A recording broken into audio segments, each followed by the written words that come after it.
the illusion of wealth, and the truth of contentment. As told by the monk beneath the Bodhi tree, softly, with gentle rhythm. Ah, young seeker, sit. The world runs, but you need not chase it. Let your heart beat slow, like the wind brushing the petals of a still lotus. You have come seeking wealth, yes? Or rather, the truth hidden behind it. Let me begin with a tale. Long ago, in a distant kingdom cloaked in gold and ambition, a prince was born amidst riches. His cradle was carved from ivory, his milk poured from silver urns, and diamonds danced upon his garments before he could even speak. He was taught that riches were power, and power was safety. And so he grew with hunger, not for food, but for more. Always more. And yet, in his later years, the same prince, now hollow-eyed and heavy-hearted, came to sit where you now sit. "Why do I feel so empty?" he asked. I only smiled and whispered, "Because you mistook the glitter for the flame." Young one, many chase the gold mistaking it for the sun, but not all shine leads to warmth. In this modern world of yours, filled with numbers, accounts, balance sheets, and portfolios, I see souls starving not from poverty, but from the illusion of abundance. The more they have, the more afraid they become. They hoard not because they are rich, but because they fear becoming poor.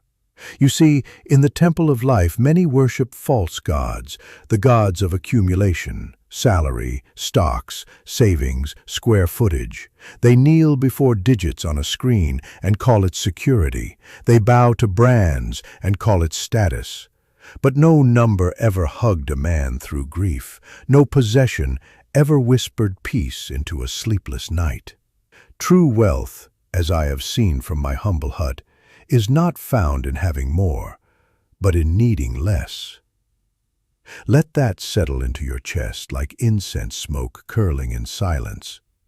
Morgan Housel, a modern sage of finance, says it well. Getting rich is not the same as staying rich. One arrives at the gates of wealth often by luck, a twist of fate, an opportunity caught. But to remain there, that is the path of wisdom. And wisdom, unlike luck, must be earned. Luck gives you the coin. Discipline lets you keep it. How many have you seen, men and women who danced with fortune for a season, only to be dragged away by greed, arrogance, or carelessness? They win the game, then lose the board. Like emperors who conquered kingdoms but could not rule themselves. So then, what is the way of the monk? What is the wealth of the wise? Let me offer 3 truths. First, avoid envy. You must learn to look upon another's wealth without shrinking your own soul. Comparison is the thief of contentment. A man who earns little but sleeps soundly is far richer than one who earns millions but must medicate his stress away. In the monastery there was a young novice who cried because his bowl was plain while another had a carved one. I told him, "The soup tastes the same." And yet he looked at the carving more than the taste. Many of you, I fear, live the same way. The world is quick to show you others' treasures, but hides their burdens. You see the mansion, not the mortgage, the car, not the debt, the smile, not the pills. Do not envy a life you do not understand. Second, live below your means. The oldest truth in the scrolls of wealth, and the most ignored. What good is earning gold if you spend like a leaking jar? Contentment is not the reward for riches, it is the precondition. In the mountains, I once met a farmer who lived in a bamboo hut with no electricity, but his face glowed brighter than city lights. He told me, When you expect nothing, everything feels like a gift. That man, my child, was the richest I ever knew. Luxury is a silent thief. It steals your peace while feeding your pride. It whispers to you, just this one indulgence, just this one more upgrade. But its hunger is never satisfied.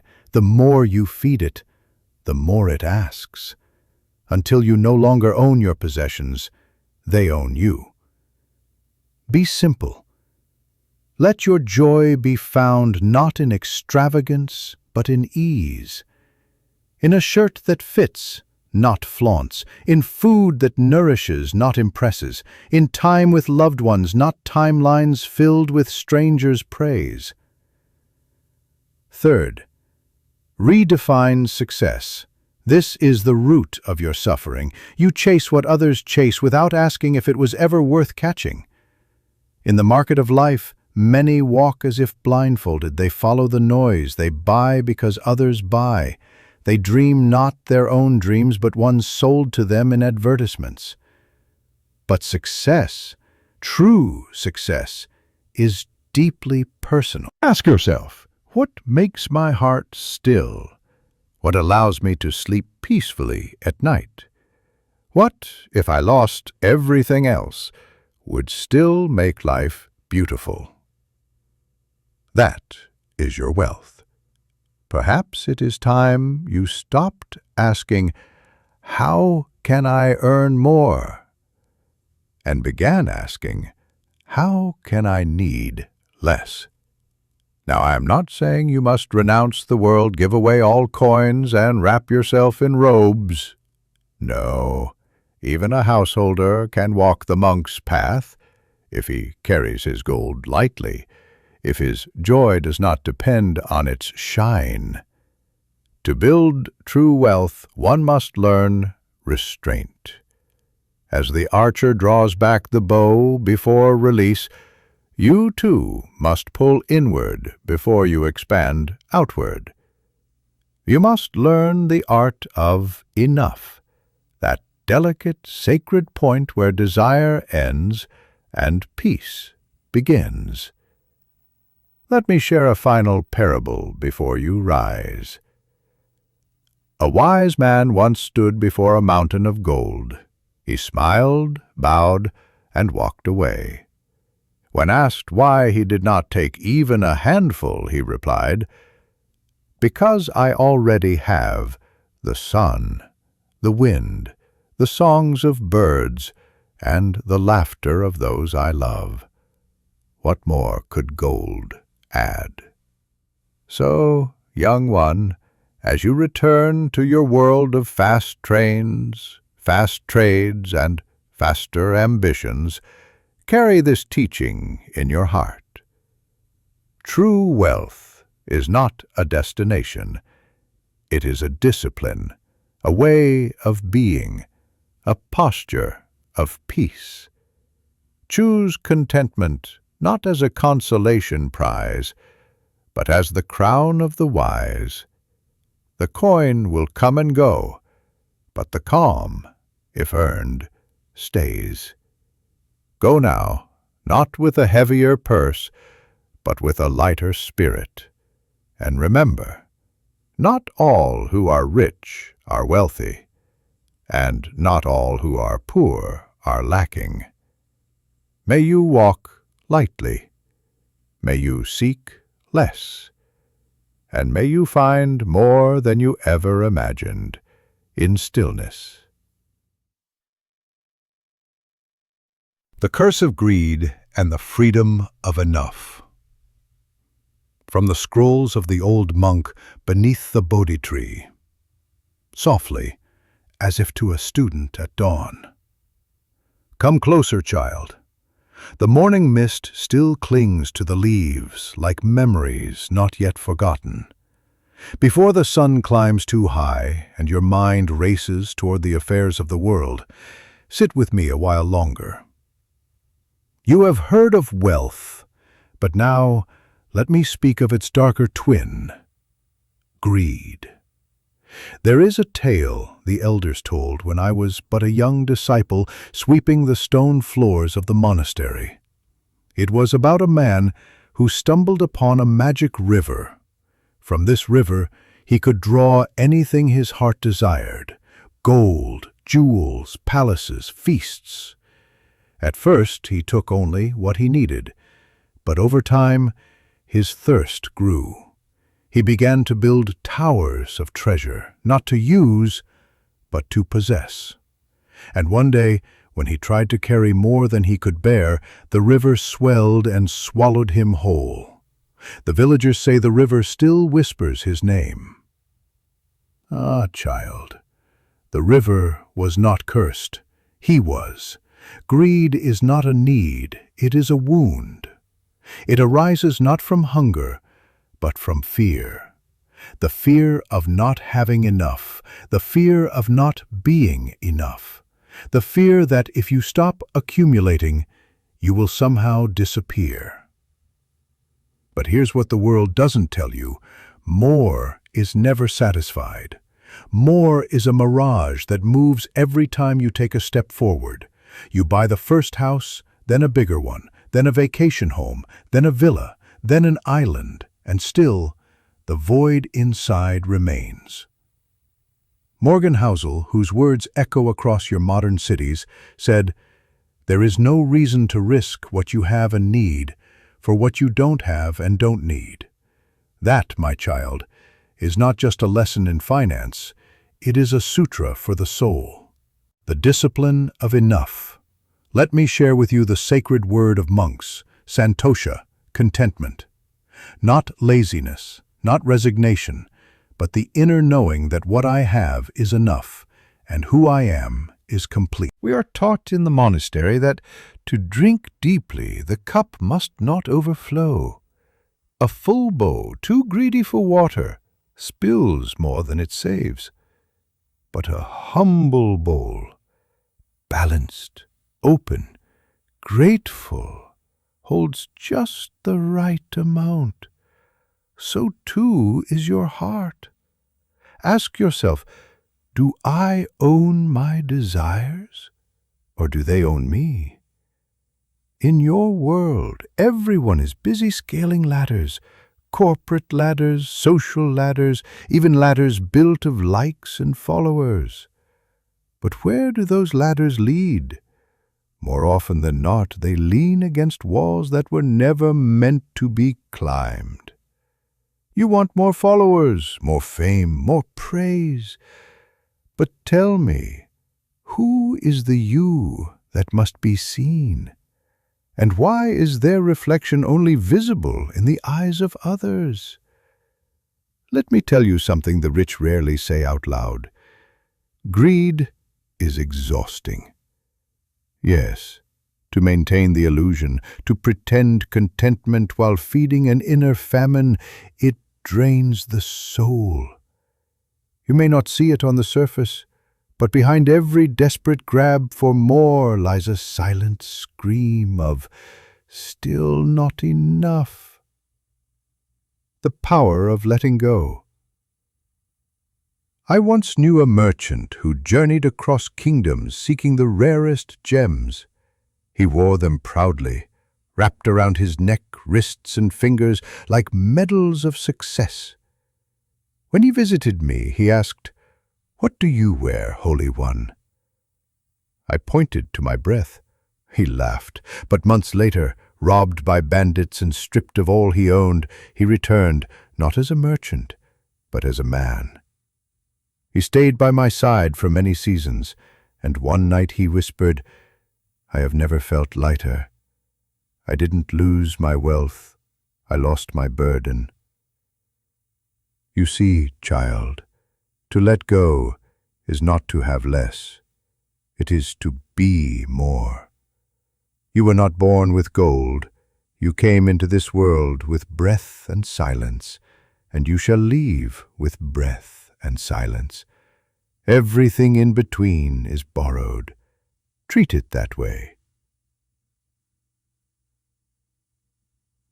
The greatest trick greed plays is this. It convinces you to trade what is priceless for what is temporary. Time for money, peace for promotion, health for hustle, family for fame. But the wise know what cannot be bought is what must be guarded. The laugh of your child, the gentle squeeze of a parent's hand, the feeling of a meal shared in silence. These are the jewels of life, not the cars, not the accounts, not the applause. Greed demands noise. Contentment whispers. Can you hear the whisper now? It says, you are already enough. You do not need to impress to matter. You are not a number on a screen. You are the sky, not the storm. A practice for the heart.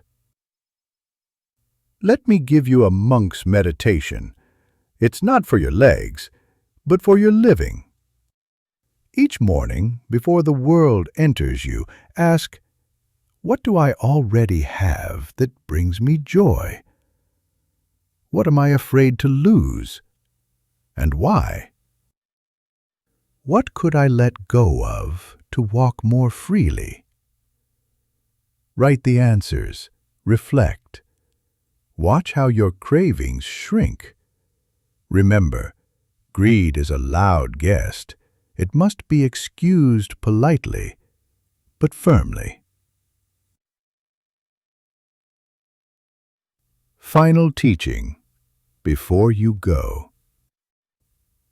A young boy once asked me, if you could give only one coin of advice, what would it be?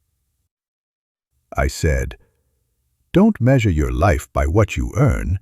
Measure it by what you can walk away from and still smile.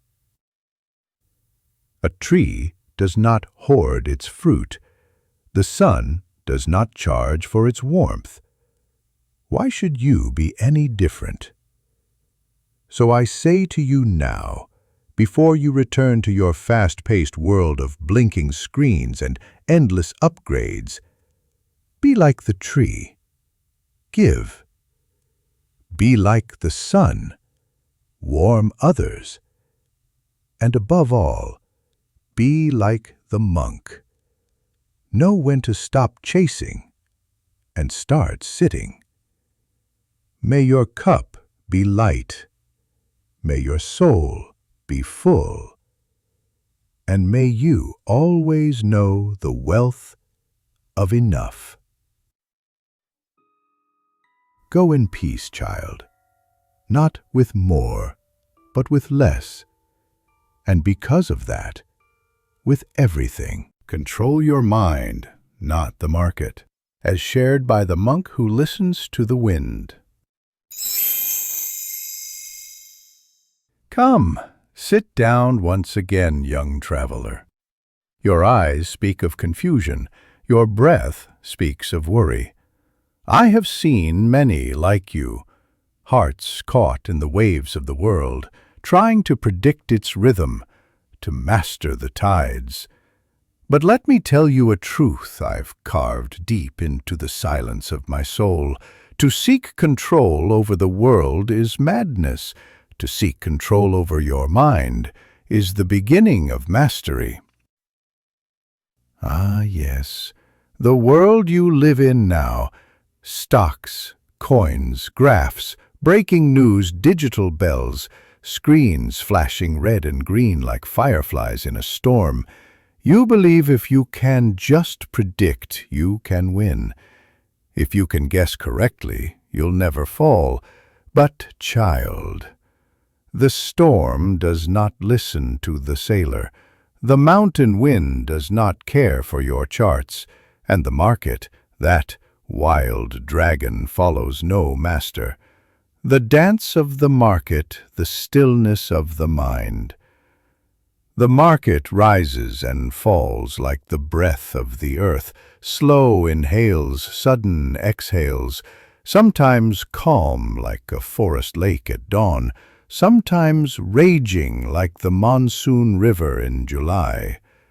You cannot command it, no matter how many books you read, how many advisors you hire, how many screens you monitor. But let me share something the wise have always known. You do not need to control the storm. Only your sail. Your emotions, not the market, are what sink the ship. Greed, fear, and what your modern world calls FOMO, the fear of missing out, these are not new demons. We had them too. Different names, same faces, same hunger, same destruction. The monks of old taught, "A man ruled by his emotions is like a candle in the wind. He flickers, dances, and dies with the breeze. But the monk? He watches the wind, not with panic, but with presence." You too must become the watcher, not the reactor. The market tests the mind more than the wallet, Morgan Housel, your modern sage of money, says. Your financial success has less to do with intelligence and more with behavior. He is right. You do not fail because you are not smart. You fail because you panic when the tide pulls back. You jump when the crowd jumps. You sell in fear. You buy in greed. You chase what is running and ignore what is steady. Let me tell you a story. There were two brothers in a village who received gold coins from their father. One took the coins and bought horses, fields, and silks. He watched the market each morning, changing his plans each week, driven by rumors and news from merchants. He often gained much, but lost more. The other brother? He bought simple land, planted fruit trees, and waited. While the market roared, he watered. While others sold in fear, he waited for his mangoes to ripen. Years passed. When the storm came, one brother's silks were soaked. The other, he sat under the shade of his own mango tree, eating from the wealth he had grown. Child, do not be the brother who runs. Be the one who waits. Detachment is not inaction, it is inner strength. In the monastery, we were taught to watch our thoughts as if they were birds in the sky, to see them without chasing them. You too must watch the market in this way. Do not attach your self-worth to the daily rise and fall.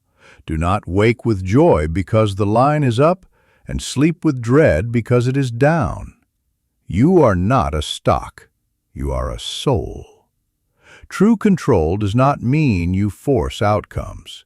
It means you master your reactions. Can you stay calm when the world panics? Can you walk steadily when others stampede? Can you hear the scream of the market and still whisper your plan back in reply? Then you are already richer than you know. Build habits, not hopes. Let me give you a monk's secret. The world does not reward intensity, it rewards consistency.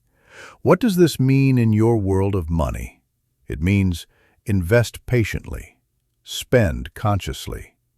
Save not out of fear, but from peace.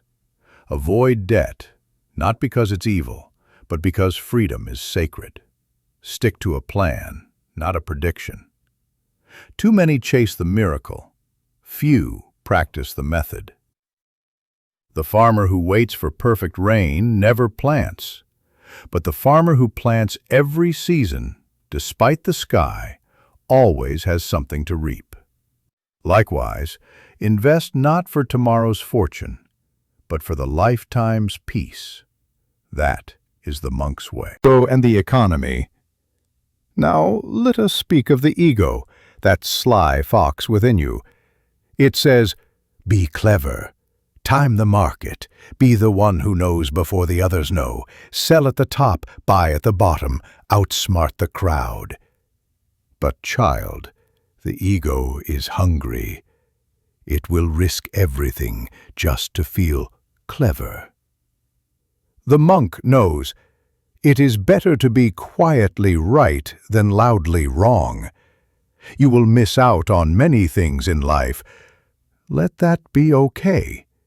You don't need every coin. You don't need every opportunity. The wise do not chase every rabbit. They study the path and walk it slowly. Do not let the ego gamble your peace. Meditation for the market. Each morning, when you feel the urge to check your portfolio before you brush your teeth, stop. Sit. Breathe. Ask yourself, am I reacting or responding? Am I investing or gambling? Am I calm or am I craving? Is this decision rooted in fear or in wisdom? Write your answer. Then make no move until your spirit is still. This, my child, is financial meditation, and it will serve you more than any trend ever will. Final teaching: anchor your boat. Let me leave you with this image. You are a sailor. The ocean is wild. You cannot calm the sea, but you can drop an anchor. Deep, heavy, planted in values, not volatility. That anchor? It is your mindset, your discipline, your humility. Tie your boat to patience. Tie your sail to simplicity. Tie your compass to enough. Let the others chase storms. Let the others drown in data. You sip your tea. You smile. You wait. And when the sun rises after the storm, and it always does, your boat will still be floating, your cargo intact, and your heart untouched. So go now, not to chase control, but to cultivate calm. That is where true power lives. The market will roar. Let it. Your mind, like the monks, need only be still.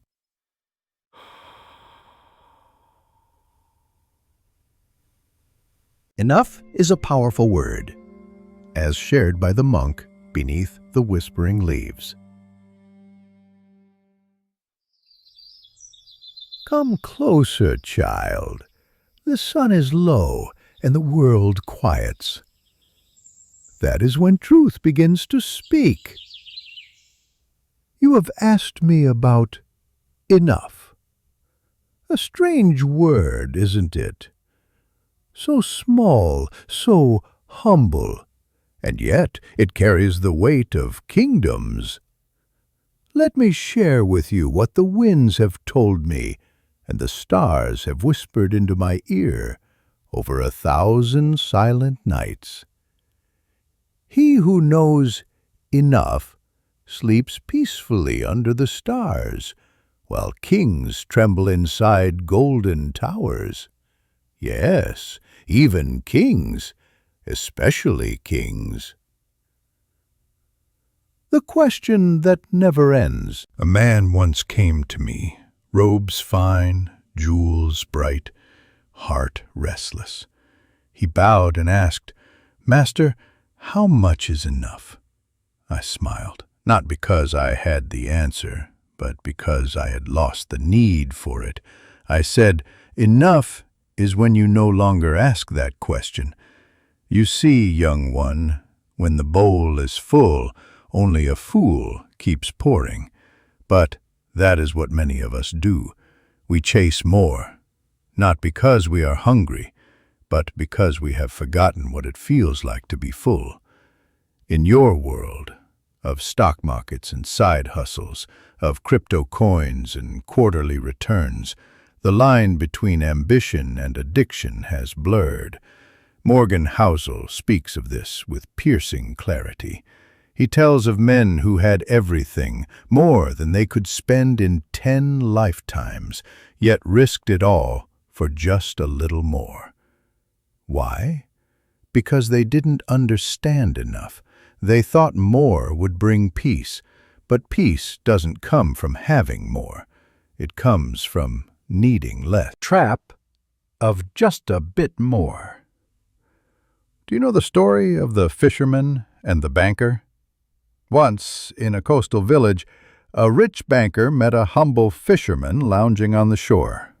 The banker asked, "Why don't you fish more?" The fisherman said, "Why would I?" The banker replied, "So you can earn more money. Then you can buy a bigger boat, catch more fish, make more money, retire early, and spend your days relaxing on the beach." The fisherman smiled. "And what do you think I'm doing now?"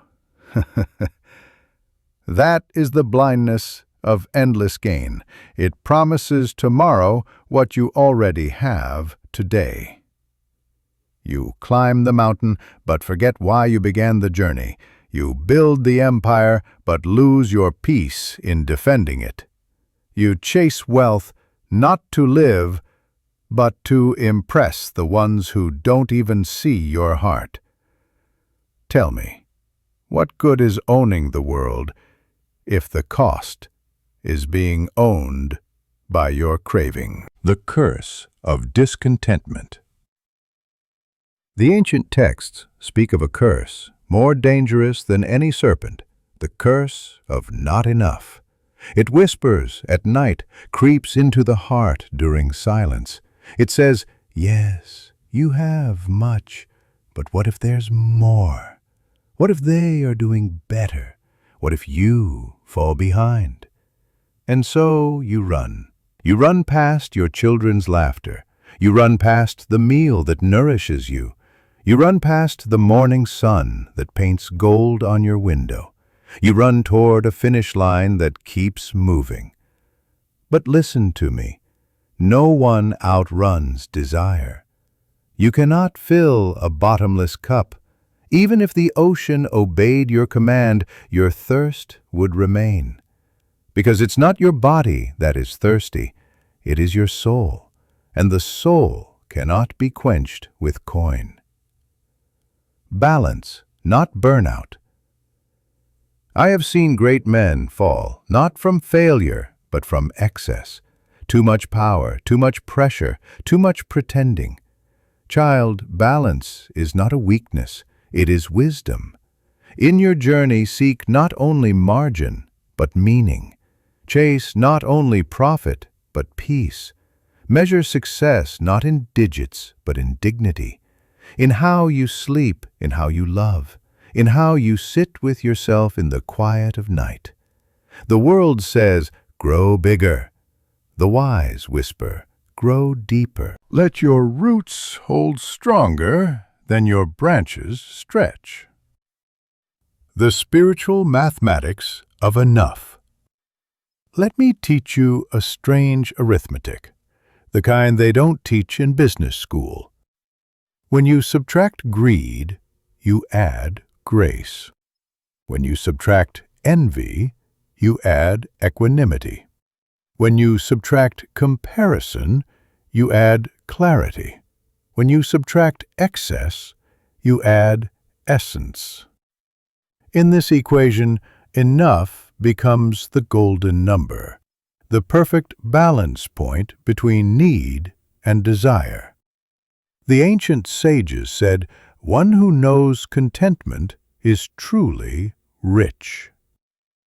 They didn't mean rich in banknotes, but rich in being, in knowing that nothing outside you can make you whole if you are hollow within. Enough is not settling, it is savoring. Now don't mistake this wisdom, dear one. Enough does not mean you stop striving. It means you strive from gratitude, not from grasping. You still plant, you still harvest, you still dream, but you are not chained to the outcome.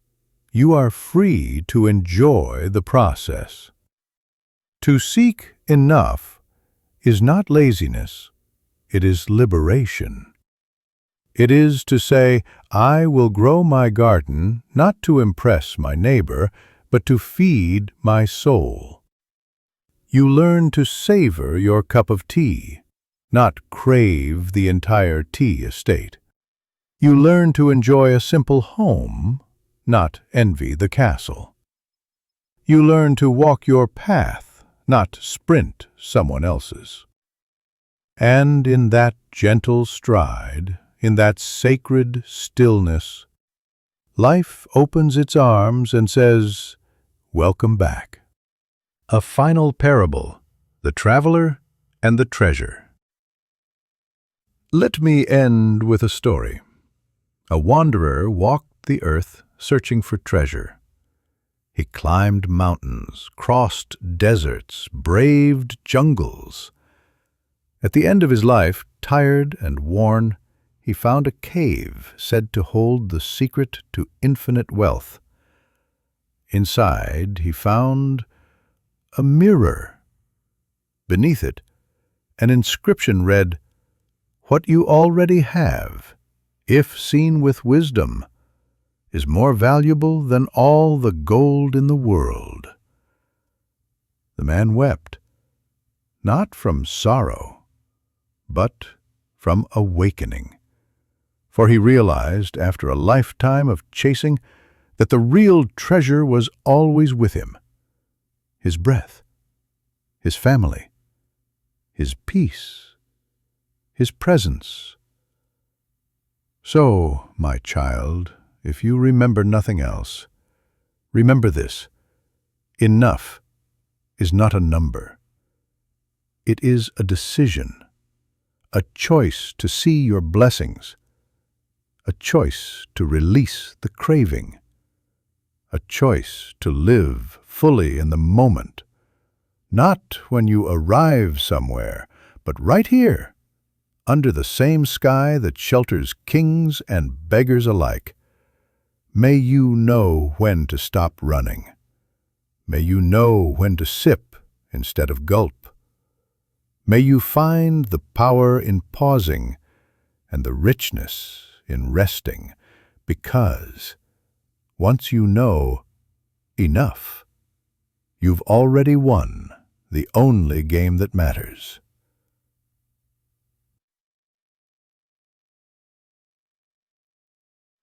Now rise with a lighter heart and clearer eyes, and if ever the world tempts you with more, smile and whisper back, enough. Leave a legacy, not a ledger, whispers from the monk beneath the Bodhi tree.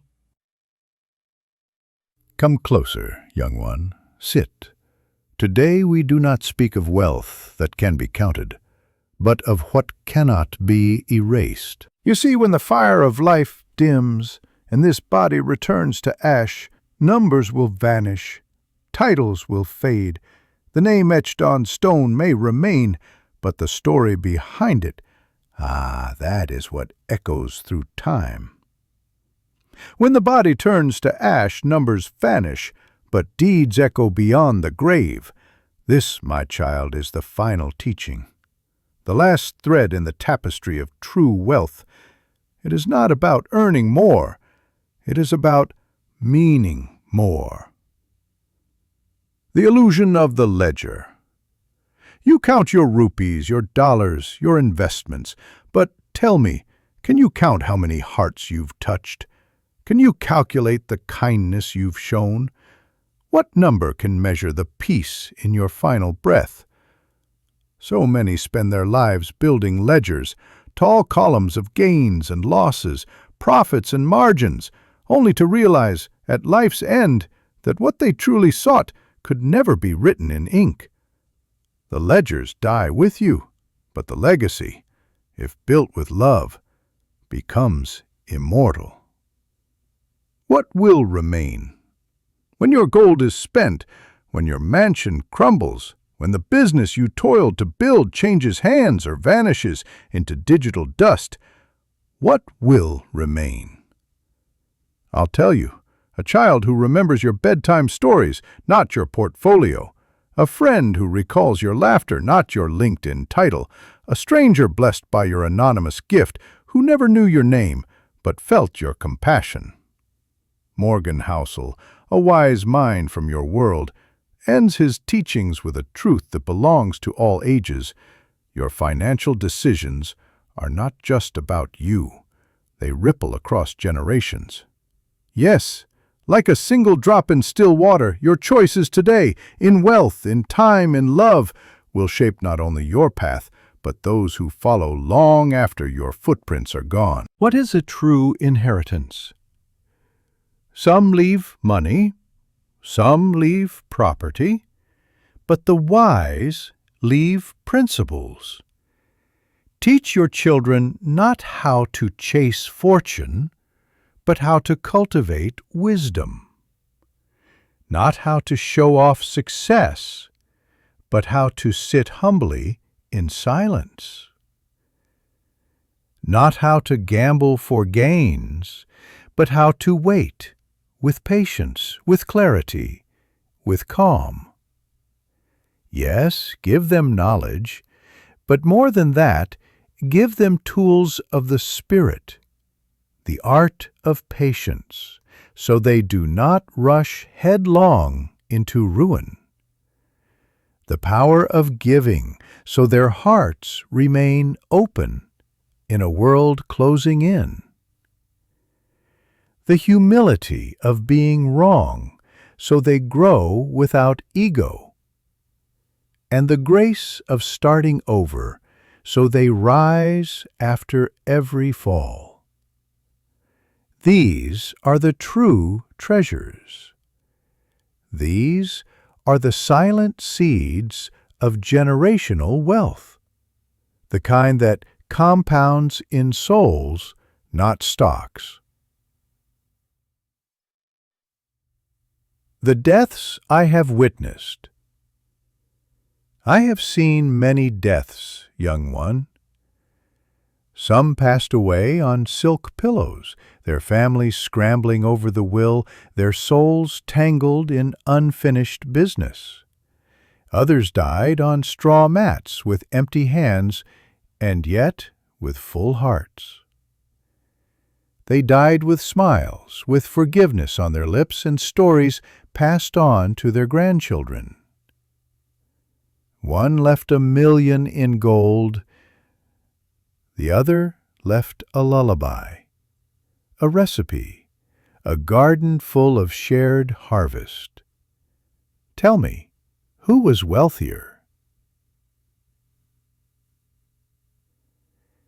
In my eyes, the one whose absence became a blessing, not a burden. That one was truly rich. Wealth in the monastery. In the monastery, we measure wealth by how many shared bowls remain after a storm. We measure richness by how many forgive after a harsh word. We measure prosperity by how many eat, not by how much one man stores. And when one of our elders passes, we do not read bank statements, we read his stories. We recall the way he swept the floor, the way he chanted in the morning, rain or shine, the way he fed stray dogs his last bit of rice. These are the things that remain. These are the real legacies. The power of rippled choices. A man once planted a banyan tree. His neighbors mocked him. It will take decades to grow. But he smiled and said, "Then I must start today." He knew he would never sit in its shade, but someone else would. a child, a traveler, a tired soul seeking rest. This is legacy. You may not see the fruits, you may not hear the thank yous, but your goodness, your discipline, your compassion, your courage will shape lives long after you have gone. Do not live only for applause in this life. Live for echoes in the next. The ego of achievement. Beware, child, ambition can wear a monk's robe too. Some say, I want to leave a legacy, but what they mean is, I want to be remembered. There is a subtle difference between serving the world and seeking immortality. The first builds temples in the hearts of others. The second builds statues of oneself. Ask not how many will remember your name. Ask how many lives will be gentler because you once walked the earth. Do not etch your face into stone. Etch your spirit into moments, into shared meals, open doors, silent prayers, and generous hands. Your final audit. One day when your breath becomes slow and the shadows grow long, life will ask you not how much you earned, but how well you lived. Did you pause to watch your daughter's first steps? Did you apologize when you were wrong? Did you plant trees you'd never see bloom? Did you teach others to live better, not just earn better? This is your final audit, and only your soul can sign it. If you can answer yes to even a few, then you, my child, are wealthier than emperors. What is enough to leave behind? Leave behind a calm mind so others know peace is possible, a forgiving heart so others learn the art of release, an honest story so your flaws become another's freedom, a simple life so your descendants know joy isn't purchased. You are not remembered for your resume, you are remembered for your resonance, the way your presence made people feel. The legacy of love. The greatest legacy is love, not romantic, not poetic, but steady, unshakable, everyday love. The kind that shows up, the kind that listens, the kind that holds a hand during grief and shares bread during famine. If your life teaches others to love more, you've succeeded, even if you leave not a single coin behind. A blessing before you go. So now, before you rise from this sacred space beneath the tree, let me offer you a blessing. May you leave not a pile of things, but a path of light. May your bank close someday, but may your values echo for centuries. May your name fade, but your spirit remain in your children's wisdom, in your community's kindness, in the hearts of those you never met, but somehow still touched. Go now, not with fear of death, but with reverence for the life you are still shaping. And remember, leaders close, but legacies bloom.